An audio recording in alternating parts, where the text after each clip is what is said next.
এক প্যাকেট হাঁসের মাংস কেনা হয়েছে। এখন এত এত মাংস আমি তো একবারে রান্না করব না। আমি চিন্তা করছি যে মাংস দেখে দেখে রেখে দেবো, আর কিছুটা হাড় যেগুলো রয়েছে সেগুলো আমি রান্না করব। তাই হাড় যেহেতু রান্না করব, তার ভিতরে একটা রানের মাংস নিয়ে নিলাম, আর বুকের মাংস বা যত মাংস থাকুক না কেন সব আমি রাইখে দেবো।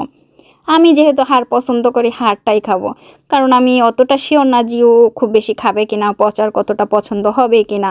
তার জন্য দেখেন মাংসগুলো কত তেল তেল। এই হাঁসের মাংস, কোরিয়ান হাঁসের মাংসে এমনই তেল হয়, আরও শীতকাল এখন প্রচুর পরিমাণে সুন্দর দেখাইতেছে মাংসগুলো। আর ভালো করে পরিষ্কার করে নিয়েছি, পরিষ্কার তো করাই ছিল। তারপর আমি দুইটা ভাগে ভাগ করে নিলাম, দেখেন কত সুন্দর করে ভাগ করে নিয়েছি। কিন্তু এইখানেই আমার ভুল হয়েছে। আমি যখন মাংসটা রান্না করছি তখন আমার ছেলেটা বারবার করে বলছে বুকের মাংসগুলা দাও, মাংস দাও, খালি হাড় দিচ্ছ কেন।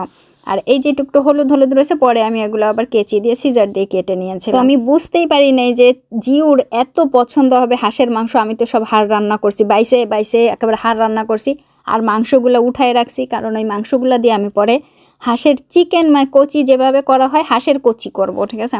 কিন্তু এইখানে আমি ভুল করে ফেলছি, সব হাড় নিয়ে রান্না করে পরে জিও আমাকে খালি বারবার বলতেছিল খাওয়ার সময়, একটু মাংস দাও, একটু মাংস দাও, মাংসই তো নাই।